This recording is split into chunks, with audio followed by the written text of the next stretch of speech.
Stock market. మనం ఏదైనా కంపెనీలో షేర్ కొన్నామంటే ఆ కంపెనీ లాభ నష్టాల్లో మనకు కొంత పార్ట్నర్షిప్ ఉందని అర్థం. ఇది ఒక మార్కెట్ లాంటిది. కానీ ఇక్కడ కూరగాయలు అమ్మరు. ఇక్కడ కంపెనీల షేర్లు కొనుగోలు మరియు అమ్మకం జరుగుతుంది. ఎగ్జాంపుల్, తరుణ్ అనే వ్యక్తి XYZ అనే చిన్న బిస్కెట్ కంపెనీ స్టార్ట్ చేశాడు.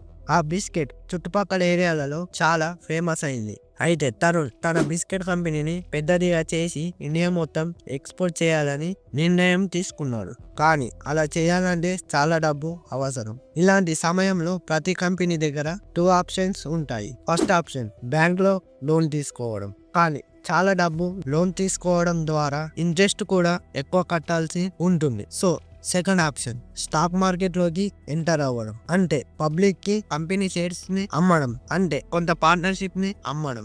ఇందులో వడ్డీ కట్టడం అవసరం ఉండదు కాబట్టి ఎక్కువ కంపెనీస్ స్టాక్ మార్కెట్ ని ప్రిఫర్ చేస్తాయి. అయితే తరుణ్ కూడా బ్యాంక్ లో లోన్ తీసుకోకుండా తన బిస్కెట్ కంపెనీని స్టాక్ మార్కెట్ లో రిజిస్టర్ చేశాడు. అంటే తన కంపెనీ స్టాక్ మార్కెట్ లోకి ఎంటర్ అయింది. ఇప్పుడు తరుణ్ అతని బిస్కెట్ కంపెనీ షేర్స్ ఎంతకు అమ్మాలో డిసైడ్ చేయాలి.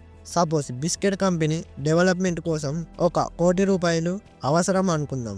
ఇప్పుడు ఆ కంపెనీ ₹1 కోటి నుంచి 1,00,000 షేర్లను విడదీసి, అంటే 1,00,000 పార్ట్స్ గా విడదీసి పబ్లిక్ కి అమ్ముతుంది. సో ఒక షేర్ ప్రైస్ ₹100. సపోజ్ నా దగ్గర ₹10,000 ఉన్నాయి అనుకుందాం. ఇప్పుడు నేను స్టాక్ మార్కెట్లో ఇన్వెస్ట్ చేయాలని అనుకుంటున్నా. అయితే నేను XYZ అనే బిస్కెట్ కంపెనీ గురించి పూర్తిగా తెలుసుకొని నా దగ్గర ఉన్న ₹10,000 ఇన్వెస్ట్ చేశాను. నేను పెట్టిన ₹10,000తో ఒక్క షేర్ ₹100 కాబట్టి నాకు 100 షేర్స్ వస్తాయి. ఇప్పుడు నాకు ఈ బిస్కెట్ కంపెనీలో కొంత వాటా, అంటే పార్ట్నర్షిప్ ఉందని చెప్పవచ్చు. ఇప్పుడు నేను ఇన్వెస్ట్ చేసినట్టుగానే చాలా మంది ఈ XYZ బిస్కెట్ కంపెనీలో ఇన్వెస్ట్ చేశారంటే ఆ ఇన్వెస్ట్ చేసిన డబ్బు ఆ XYZ బిస్కెట్ కంపెనీకి ఓనర్ అయిన తరుణ్ వద్దకు వెళ్తాయి. ఆ డబ్బు తరుణ్ సక్రమంగా ఖర్చు పెట్టి ఆ బిస్కెట్ కంపెనీ మంచి లాభాలు వచ్చేలా చేస్తే ₹100 ఉన్న షేర్ ప్రైస్ 200 అవుతుంది. ఇప్పుడు కంపెనీ గ్రో అయింది కాబట్టి ఇటువంటి సమయంలో నా దగ్గర ఉన్న 100 షేర్స్ ని అమ్మేస్తే 20,000 రిటర్న్ వస్తాయి. అంటే నేను ఇన్వెస్ట్ చేసింది 10,000 మాత్రమే, కానీ లాభం ఎక్స్ట్రా 10,000 వచ్చాయి. సో టోటల్ 20,000, అంటే 10,000 లాభం. ఒకవేళ